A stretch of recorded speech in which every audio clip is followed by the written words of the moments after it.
Introversions, 13 songs.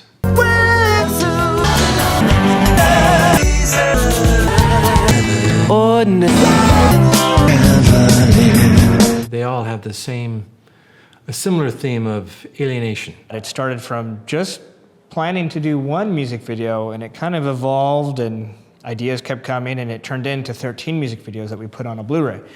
And it came out of nowhere. A couple years ago, I get a call, and he says, I got a friend that's shooting videos. Would you be interested in being in a rock and roll video? Hell yes. And we started off with Gothic Cavalier. Walking through the walls, walking on the cobblestone ideals. I need to be someone. I am the Gothic Cavalier. It came out much better than I think any of us expected. Thought, okay, let's do another one. That was Valentine Lies. Valentine lies will strike me too. You should have told me why I'm falling into the sea. And that came out really well too. Had a very nice emotional quality, I think. So we did Dr. Strangelove live.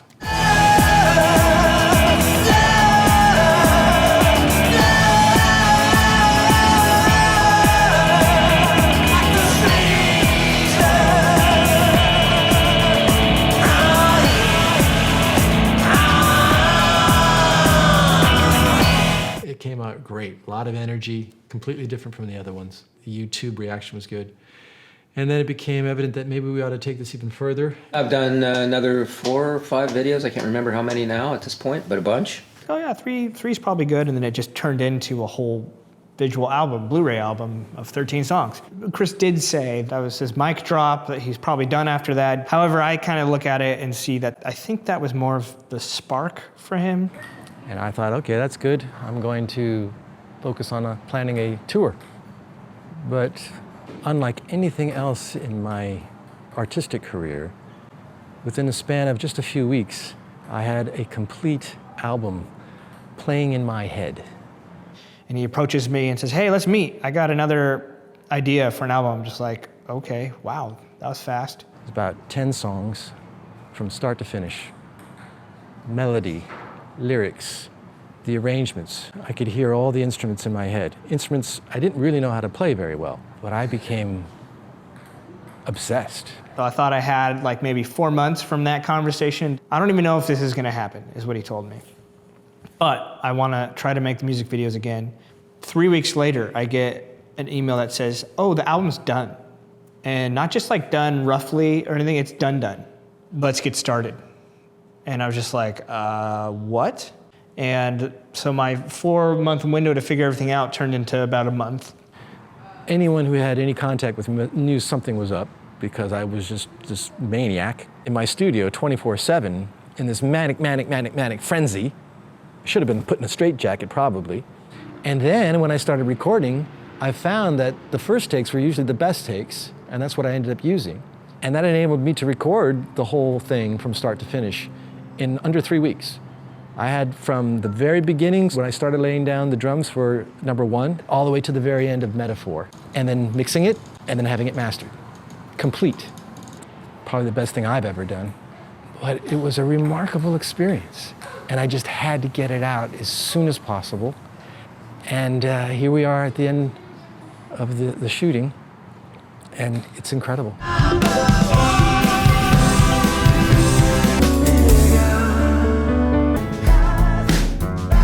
Tease me.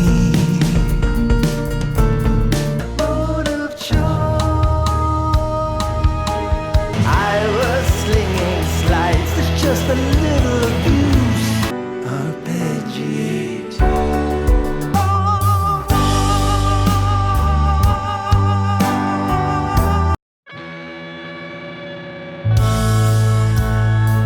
Find a metaphor for all we fear. The videos are far better than I imagined. We did it. Eric did. and everyone else who helped on it, and all the people that are involved in this project. I hate to sound like it's a religious cult, but we all believed. Speaking of, number one is the first song.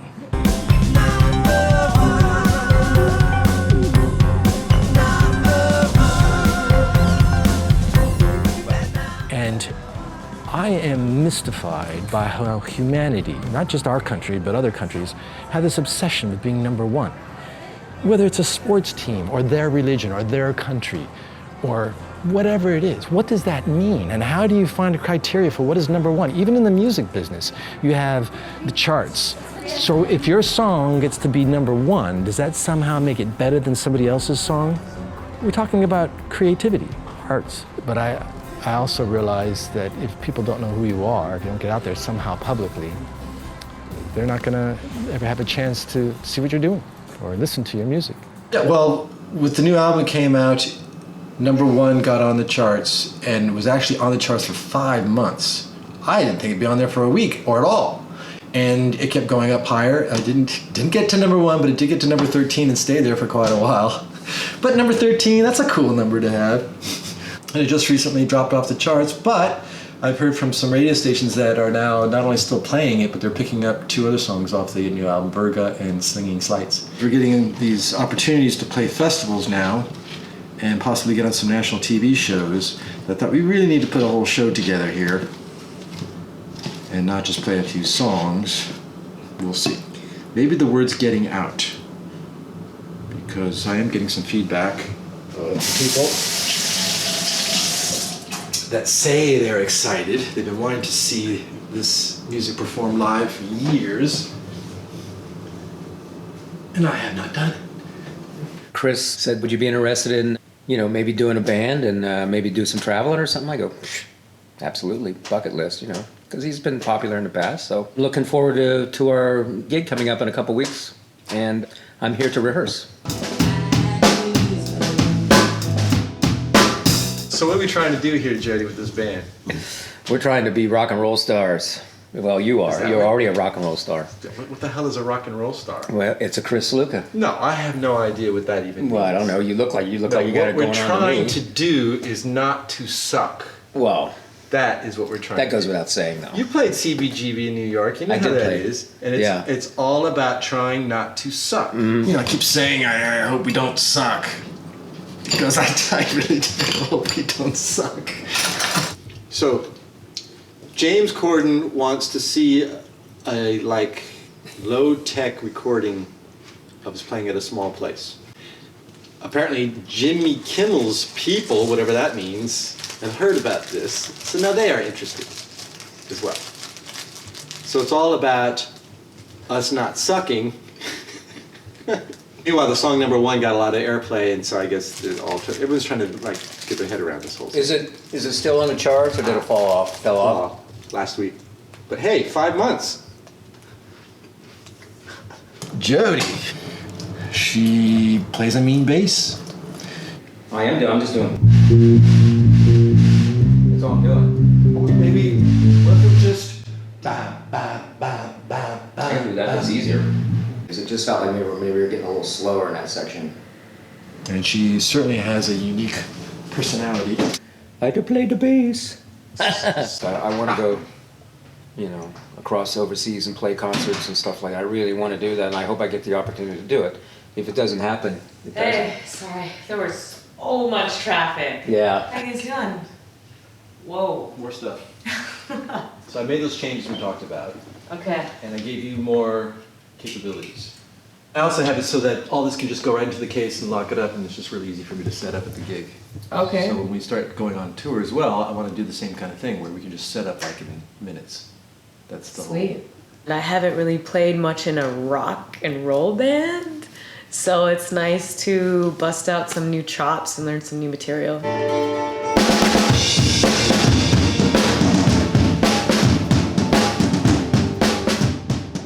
I like the sound that Sluka has. It incorporates a lot of different elements. It's not only rock and roll, it has different pieces that soften the mood. Sometimes the mood gets a little heavier, and I like that each song is unique and brings something different to the table, which is fun to play and create different drum parts too. She has not only a lot of nuance, she's got a lot of strength. It's really solid, but then she pulls back when she needs to. And I find that really interesting. Both kind of nuts, but so am I. So you gotta be kind of off the wall to be doing this. It makes no sense. You really think you can make a living doing this kind of thing? I think they kind of have that same kind of delusion that I have, that somehow this might actually lead to something. It does for a very, very minuscule percentage of the population of musicians. It actually happens. However, I enjoy the process. So even if it comes to be a big failure and just absolutely horrible evening for so many reasons, I will have enjoyed just going through this. Like starting to play with Jody and Lise, there's something there that I respond to. I find it interesting. And that's kind of cool. The music, the tunes, I think are coming together really well. I like the way they're sounding, and I think we're doing a pretty good job as a trio. We're playing to a couple tracks on some of them, but the ones that are actually the most fun are the ones we're not playing to the tracks, so we can open them up a little bit.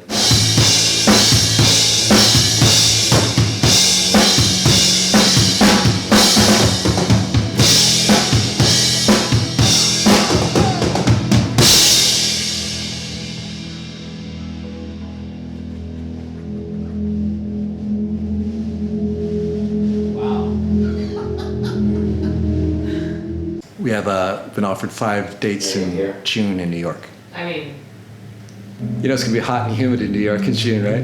It's such a whiny San Diegan.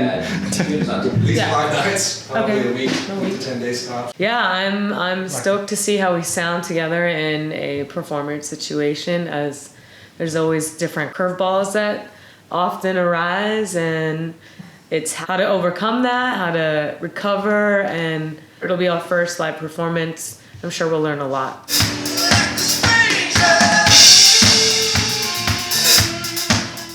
Yeah, sometimes my hair gets in the way and I can't see what I'm doing. What the fuck? Trying to do a bass solo the other day, and I'm bending down playing, all of a sudden, we took a hair in my mouth. I go, Because it's a first concert and there will be mistakes, there'll be technical problems, there'll be all kinds of things. What I'm interested in is how we as a band respond to it. Because then you really kind of know what you're made of as a band. I have done everything you can imagine on stage. Everything from the splitting of the pants, to pulling out cables, to tripping. So I am not a cool person and I never will be. What I am really good at is being spastic. So if you think that's cool, then okay. Then I'm a really cool spastic person.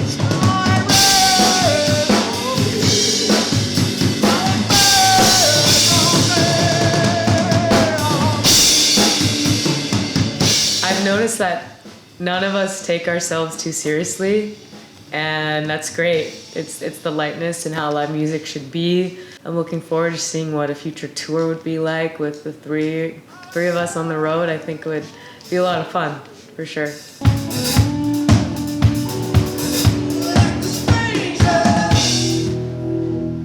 That's a showstopper.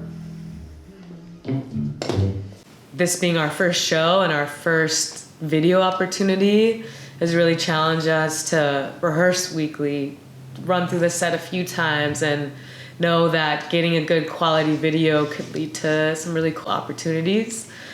And at least we have 10 songs to hopefully a few of those turn out, and I'm pretty sure that they will. We've rehearsed well, and we're a solid group of professional musicians, and I believe that it'll come together.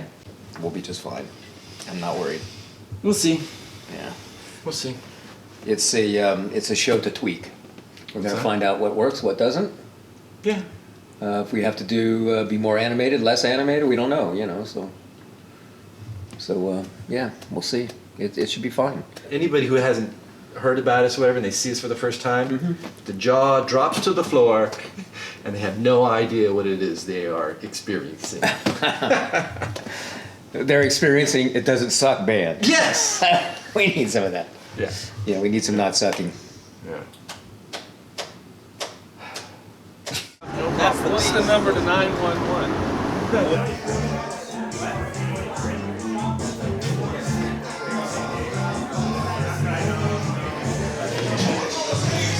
no idea what I'm doing. Just hoping things turn on when they're supposed to. So we're not going to go on until 9:30 though? Well, that's when I told everyone to be here, so if people want to see us, and if they come... Well, it's only 2 songs. What if we started at 9:20? Then at least we get the whole set in. That's good practice. And if we need it, we'll get it, right? Occurred to me that doing all this stuff that we've been doing in rehearsal with all these gadgets and technology is not so easy to break down and then set up again, no matter how hard I try. And I keep thinking like, you know, rock star, don't you have a roadie who can do this? Where's the guitar tech? Where's the sound guy? And we have no idea if any of this is going to work. I even spoke to the sound man for the club. He said to me, you want to do what? It's like a trial run to see if we can make all this stuff come together. We'll see how it plays out.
like a stranger. Like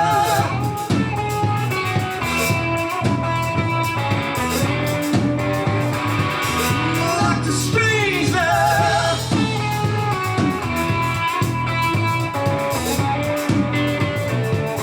Like a stranger.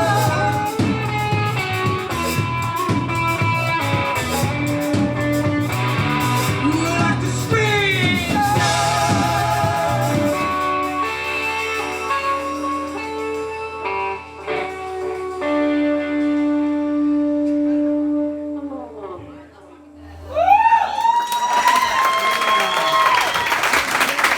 Thank you very much. Stick around. Got 2 great bands coming on after us. We gotta get the hell out of here. I didn't realize I have to like work like hell to get set up, no sound check really, and then break down like a madman with all this gear. I know I'm whining. It's tough being a rock star. Performance was okay. Some things I'm curious to see. The weird part is when you're doing it, you have no idea how it looks or whatever, and even if you see a recording of it, it's not the same as being there. But I guess it felt okay. It was thrown for a loop there, telling us to go on early, and we had to cut the set a song or two short. But hey, it could have been far worse. I don't think we sucked. So, mission accomplished. I think it's time to go home. I think it's time to go home. Time to go home. What's the line?